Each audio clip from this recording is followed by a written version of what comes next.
Les 5 blessures de l'âme à l'antenne de l'équerre. Nous travaillons également en bioénergétique avec les travaux de Lise Bourbeau. Lise Bourbeau est une Canadienne, une des premières qui a créé son école de développement personnel au Canada il y a plus de 35 ans et qui a une approche très intéressante pour les blessures de l'âme que nous avons repris et dont nous avons les longueurs d'onde. Donc, ce n'est pas une approche intellectuelle, mais c'est une approche de résonance, encore une fois, avec les longueurs d'onde. Je vais vous citer les différentes blessures de l'âme et leurs masques, parce que Lise dit que quand on a une blessure de l'âme pour ne plus souffrir, on installe un masque. C'est un petit peu comme si on tirait un volet. Mais ou bien on reste comme ça pendant des années, mais ça n'est plus son âme profonde. Ce n'est qu'une blessure qu'on s'est créée parfois il y a des années et que nous amenons avec nous. La première sur laquelle nous allons donc travailler, c'est la blessure de rejet. La blessure de rejet donne un masque de fuyant. Quelque part, on se sent nul. On préfère partir en courant que de se sentir rejeté. Donc, ce que nous allons pouvoir faire aussi à l'antenne de l'équerre, c'est savoir à partir de quel âge la personne a installé cette croyance de rejet pour pouvoir, bien entendu, l'affronter. Je vous dirai comment dans quelques instants. Puis, nous avons la blessure d'abandon. Donne un masque de dépendant. J'ai constaté qu'il y a énormément de dépendances. Bien entendu, il y a les dépendances classiques à l'alcool, à la drogue, au sucre, aux médicaments et aussi bien aux compléments alimentaires. Il y a des gens qui, pour se sentir en forme, ont besoin d'avaler énormément de compléments alimentaires quand c'est inutile. Il y a aussi, j'ai trouvé aussi, une dépendance au travail. Des hommes, des femmes qui ne savent pas lâcher leur travail. Et donc, ça donne, comme antidote, une autonomie. Et puis, nous avons une autre blessure, plus rare, c'est la blessure d'humiliation.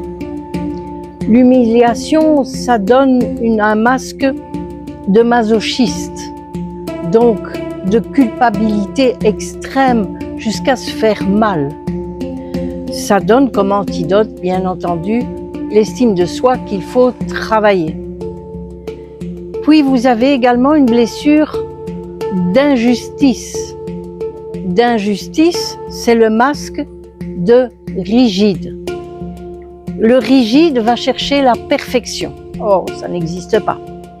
Elle va aussi avoir le souci de l'apparence. C'est un peu une insatisfaite, une idéaliste. Et l'antidote est bien sûr un peu plus de flexibilité. Et puis, la dernière blessure, c'est une blessure de trahison. Il y en a beaucoup aussi. Ça donne un masque de contrôlant. Donc, avant d'être trahi, on préfère tout contrôler soi-même. Donc, c'est un manque de confiance aussi, un manque d'amour de soi. On doute des autres, c'est très difficile à déléguer. Et bien entendu, l'antidote étant un peu plus de lâcher prise. Bien entendu, toutes ces blessures, nous allons en parler. Mais je conseille également aux personnes qui viennent me voir de lire le livre de Lise Bourbeau dans sa blessure et son masque, de travailler en réflexion, en souvenir, en questionnement parfois de soi-même ou de la famille, parce que nous allons pouvoir également tester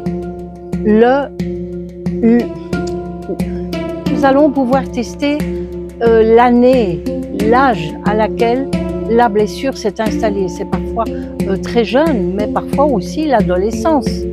Ça peut être utile pour re-questionner sa vie et voir à quand c'est arrivé, quand c'est apparu. Nous allons travailler avec les fleurs de Bach. Par la résonance, sur la longueur d'onde de la blessure, nous allons pouvoir tester la fleur de Bach qui, bien souvent, quand on la décrit, c'est en plein dans la blessure, que la personne, la fleur de Bach, que la personne va prendre, bien entendu, pendant les 15 jours, 3 semaines qui séparent de notre rendez-vous suivant. Mais bien entendu, il faut aussi travailler sur soi-même, sur qu'est-ce qui s'est passé, pourquoi ai-je installé ça, pourquoi ai-je encore cette blessure-là maintenant. Il est bien entendu qu'il faudra faire un travail personnel, mais quand la personne revient, il est très possible qu'elle ait fait ce travail, qu'elle ait découvert des choses, des déclics qui se sont faits, des petites portes qui se sont ouvertes et qu'il n'y ait plus la résonance avec cette blessure.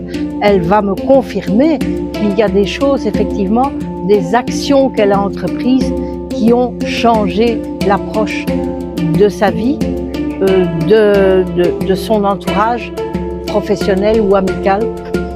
Donc, c'est très intéressant de voir que, par exemple, les personnes qui n'ont rien fait, ou je n'ai pas eu le temps d'acheter le livre, je n'ai pas eu le temps de lire.